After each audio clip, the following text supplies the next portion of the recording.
Hello बच्चों, let's read the following question. To treat cancer and tumor in radiography, dash rays are used.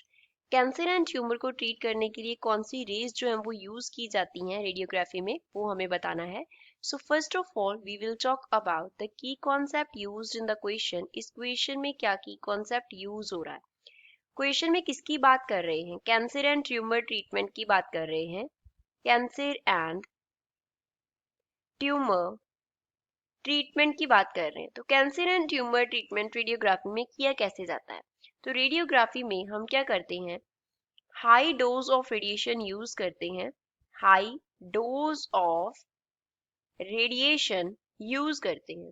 उसकी help से क्या होता है, जो कैंसर सेल्स हैं, कैंसर के जो सेल्स होते हैं उनको क्या कर दिया जाता है, डैमेज कर दिया जाता है. कैंसर सेल्स को डैमेज कर दिया जाता है. बेसिकली उनका कौन सा पार्ट डैमेज किया जाता है, उनका डीएनए डैमेज किया जाता है.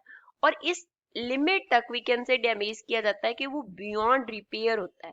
बियॉन्ड रिपेयर होता है मीन्स वो डीएनए जो है वो वापस से रिपेयर नहीं हो सकता, वापस से जुड़ नहीं सकता. तो इतना डैमेज कर दिया जाता है.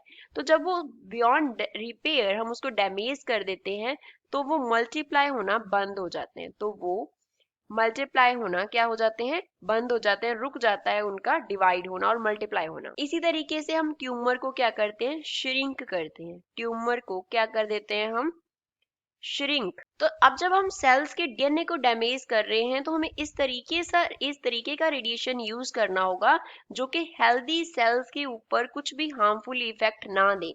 No damage to healthy cells. तो ऐसी एनर्जी किस रेडिएशन की होती है, ऐसी एनर्जी किस रेडिएशन की होती है, गैमा रेज की.